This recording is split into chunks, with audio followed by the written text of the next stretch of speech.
LCP2 5-shot group.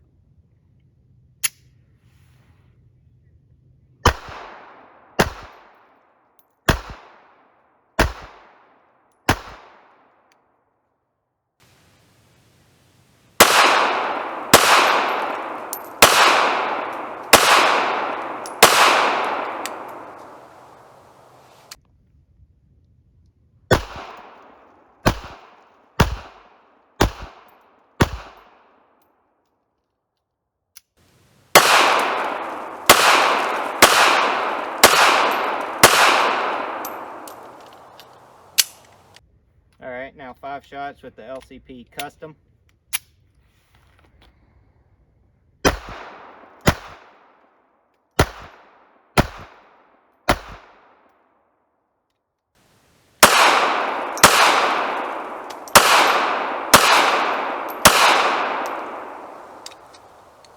LCP Custom.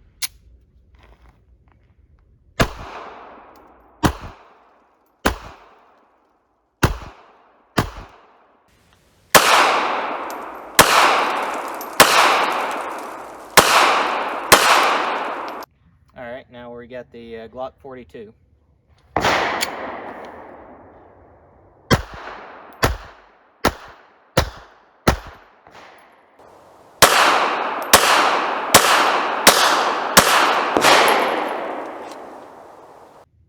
Glock 42.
Clear?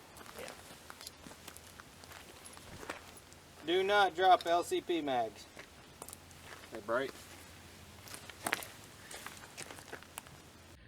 Josh and Heath here, back from the shooting range. Want to go over a little follow-up review on the 380s we were doing.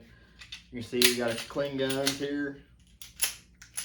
So as far as all these LCP, the LCP2 and the Glock 42 fed everything perfectly.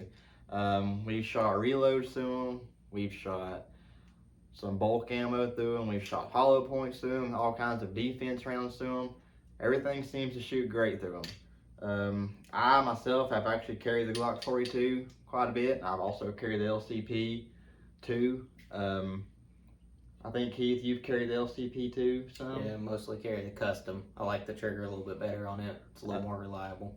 So, I mean, as far as all these guns go, they're great carry guns. The LCP Custom's actually gotten harder to find now. I don't think they actually still make that gun. You have to buy the LCP. And then buy a Sweet Pea trigger for it, which has a lighter trigger pull on it. But the Custom, it's still considered a hammered gun. It's not striker fired, but it has a little better trigger in it. It's what is it, 6 pounds, 6.6 ounces or something like that, and the LCP Custom is like 7 pounds 10 ounces. But the only thing that we noticed shooting it, ever noticed it, was when you're actually pulling the trigger back. If you go and you're grabbing it just, you know, fast, trying to shoot it really fast, and you're just putting your trigger finger into the trigger and you push right here and you push it sideways, it'll actually bind up on you. And the trigger right there, I'm actually pulling pretty hard to get it, and you have to come off the trigger and reset before it'll actually move. And it only does it every now and again, but if you push really hard, it really binds up. Right there, I cannot push that trigger back, but then, so that's one thing we did notice. That's why I don't carry this one as much as my custom that I have. It's just because if I do need it, I don't want my trigger binding up on me when I'm just trying to grab it out of my holster.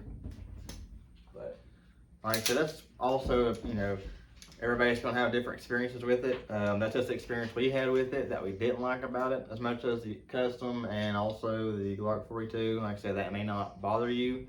As far as Glock 42 goes, like I said, it shot great as well. We don't have that issue with the trigger on that. It's, you know, pretty much just a Glock trigger. I mean, it's a factory Glock trigger. As long as you don't modify them a whole lot, they pretty well are, you know, Glocks are very well reliable. Even though a lot of people like to change things up, do different triggers. Sights is the main thing. That's one of the first things we actually changed on a lot of the Glocks is the sights, but this one's actually still got the factory sights in it. And they work great. I mean, I'm not saying that you should change the sights on them because these Glock sights work just, you know, perfect. But you know, it's like I said, everybody's different. They like different things. The Glock 42 actually weighed in around 3.7 ounces, and that's of course unloaded. And the trigger pull was 8.5 pounds. So it actually, with the gauge and everything, it actually had a little bit heavier of a trigger pull from what we could tell. The LCP2 with a little bit lighter trigger pull than all three of them. But I mean, the Glock 42, I can't really remember where, it might be somewhere around $300 to $400 now. I haven't checked in a while. I know right now with the whole COVID and election and everything, prices have drastically been all over the place. So, but the Glock 42, you can usually definitely pick up a lot more than what you could at LCP2 or even a custom if you can find it. But like I said, all three of them are great carry guns if you're wanting a 380. Us ourselves, we don't always carry 380s. We normally like to carry at least 9mm. I actually carry a Glock 26 about everywhere I go now. Summertime though, I love these smaller guns. You can just throw them in your shorts or whatever. If you want to go to the lake or you're going to the beach or, you know, just going out hanging out, not so much of a weight thing, but I think you actually carry yours a lot during the summer too. yeah, I carry it in the summer a lot. I go a lot kayaking and camping and stuff, so it's great, you know, throw it in a backpack, you know, or in a pocket. But most of the time I carry a SIG or a anything 9. I want more capacity than, you know, 6 shots. But I like to be somewhere around 12 most of the time. So, like I said, great carry guns as far as, you know, a 380. If you want to pick up a 380 for a carry gun, there's a big debate between 380s, 40s, 45s, 9s, but the main thing it really comes down to is shot placement. You just train with that gun and train with it and get a lot of shooting in with it, practicing with it, learn how to take it apart, clean it, and of course with it unloaded and cleared. No ammo in the room. No ammo in the room, that's a big thing. I know some people they'll take their magazines out full, but you know, we highly suggest you don't have any ammo around whenever you're, you know, going to clean a gun, because you never know what could happen. Somebody could walk by and, you know, put the magazine in. They shouldn't, but I mean, stranger things have happened, which we're not going to get into a safety video right now. But like I said, great shooting guns. Just take, you know, whichever one you decide to pick or pick up, you know, just take it out, train with it. Training is key, and hope this video helps. Now, size comparison, I think the custom was the smallest, right? I think so. On all three of them. That one's clear, as you can see. But these two are about the same size, but as you can see, LCP and the LCP2 are definitely going to be smaller than the Glock 42. And something else, the magazines on both of these hold 6+1. 6+1. You know, if you got 6 in the magazine and 1 in the chamber, if you carry 1 in the chamber, which we do, we suggest that you do, but we understand that if you're a first time, you know, concealed carry person, you're going to be kind of uncomfortable carrying 1 in the chamber first off. We understand. They don't have safeties on them. The trigger on the LCPs, they actually kind of consider that the safety because it's such a hard trigger to pull. So there's no external safeties. You know, it takes almost 8 pounds to pull this trigger back, and it's a stacking trigger on the Rugers, the LCPs, versus a striker fired gun, where when I'm pulling this trigger back, it builds up pressure all the way, gets harder and harder to pull all the way until it breaks. With a striker fire gun, it's once it hits the wall, it breaks once you push through it. There's no stacking of weight. It doesn't start at a pound and work its way up to 8 pounds. It just starts, and there's very little movement on the striker fire, which is the Glock.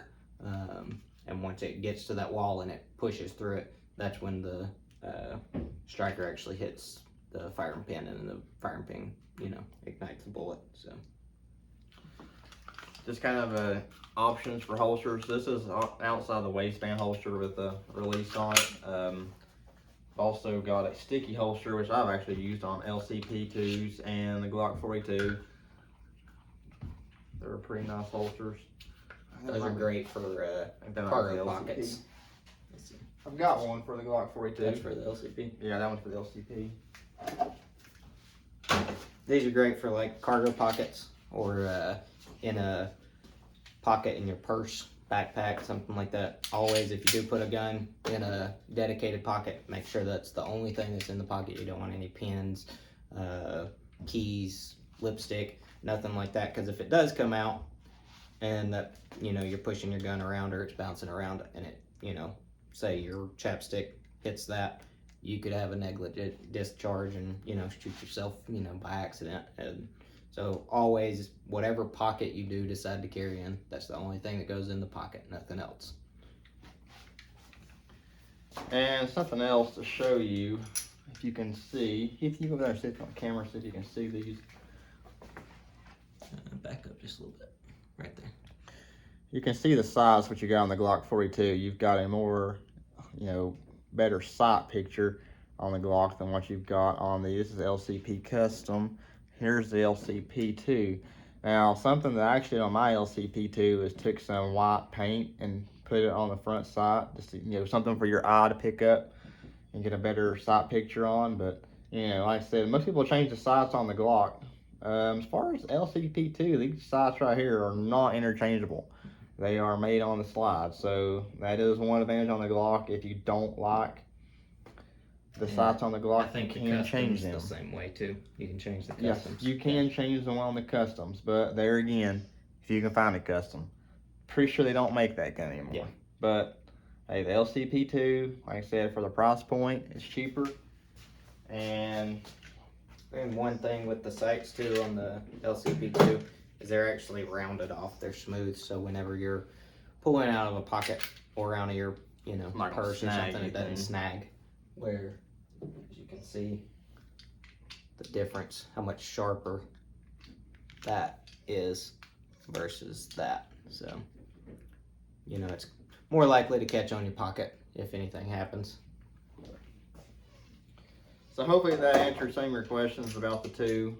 Like I said, they fired great, no jams. Only thing we did have an issue with was one of the magazines. Yeah. I'm gonna grab that. And that was on the LCP2. Yeah, it was on the magazine of the LCP2. And we got that in a picture we'll post up here. The follower itself actually came out of the magazine itself. It didn't come all the way out, but it rocked forward enough where I couldn't get it to go back down. I had to take it back apart to get it back to where it was functioning. But other than that, you know, it worked great. So. And granted, these magazines have shot several rounds to them. We didn't just buy these guns and take them out brand new and start showing you video. We've actually put some range time in with them. So those magazines are not brand new, and that could be just a, you know, one of those things that just happened. We haven't seen nothing crazy on the internet about those magazines falling apart or nothing. And the mags from the regular LCPs and the customs, the only difference is there's a slide stop on the last round hold open on the custom, and so if you use a regular LCP mag, it will not do the last round hold open. And so when you run out of bullets, the slide goes forward and you have to manually rack the slide to load your next round whenever you change your mags out. And like I said, as far as the magazines go, there's several different magazines you can get. There's several aftermarket magazines you can get. I myself prefer buying Glock magazines or buying Ruger magazines just for reliability, especially for carrying, for concealed carry. Now, training purposes or just going out to the range practicing, sure, get some, some aftermarket magazines, they'll probably be just fine. But they also make extensions for some of these magazines. You've got pinky extensions, and you've got some extensions for like +1, +2 extra ammo, which is, not a bad option. But neither of these are extensions, but this is a third finger, no extra rounds, but a third finger extension, where that one's smooth. When you buy the gun, it'll actually come with both options. I normally carry without the little thing because that actually catches on my shirt tail a lot, and it just keeps my shirt right, high, and I find myself pulling it back down, a whole lot, where that one, it's so smooth, nothing gets caught up on it. And as far as taking the guns apart for maintenance, Glock is just like any other Glock. You just pretty much just slide it back, pull down your 2 tabs, and the slide comes off, and you take your barrel out. LCP 2 and LCP Custom, a little bit harder to break down. But there's a little pin on the side here, and you'll actually let it slide forward, and then you'll take a plastic tool and pop that pin out, and then everything comes apart. I don't have a plastic tool with me right now, or I'd pull it apart for you.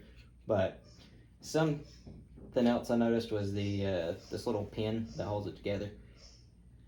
When I was at the range shooting, just practicing, I probably put 100 rounds through it, and that pin started sliding out. Put it back in. I haven't noticed it since, but I don't know if I pushed on it caught it with my finger or what, but it did pop out a little bit, and that's another reason I'm not too big on carrying the LCP2 versus my Custom. I haven't had any problems like that with the Custom, So as far as the video goes, the way it sounds, I'm trying not to sound completely biased for Glock, because I really like carrying Glocks. I like everything about the Glocks, breaking them down, the reliability of them. But like I said, I've carried the LCP2 myself. I've got one myself. I carry it quite often during the summer. Like the things we've mentioned about the triggers, as far as like that hang up on the LCP2, and obviously the sights are not going to be interchangeable on the LCP2. You got to have those sights, and the picture on the sights are not as good, which, like I said, you can touch up the front of it with some touch-up paint or fingernail polish, whatever. Both still are great shooting guns. If you can spend the extra money, you may want to go for the Glock 42. I think my personal preference, if I had to have just one, but at the same time, I would not be scared of the LCP2 either. It's still a great gun. It's going to be cheaper, most likely. If it's not cheaper, then you should probably change stores. I believe I picked up the Custom when it was still available. I've had it for about 5 years, but I think I paid $160 for it new, and then I picked up the LCP2. I think I paid $215 and that was right after it came out. I mean, maybe a month after it came out. So I was paying, higher MSRP prices instead of, after it sits on the shelf a while and news worn off of it, prices start coming down on it. So pretty much does it for this video. Josh, this is Heath. Thanks for watching. Follow us on, we've got Instagram, MeWe, and Facebook under East Tennessee Tactical Arms, just like the YouTube channel. We're trying to get to 100 subscribers, so please help us get there. Yeah. Like, comment, get in the comment sections, tell some things you'd like to see. If we can do it, we'll make it happen. Yeah, exactly. If we can do it, we'll make it happen. Try to give it our most hardest we can anyway. Also, we're going to try to get some hats made, some stuff to get out to you all. Maybe do a giveaway at 150 subscribers. Do a giveaway. Not for sure what yet, but we'll throw something out there. So thanks for watching. Golly, how long was that video?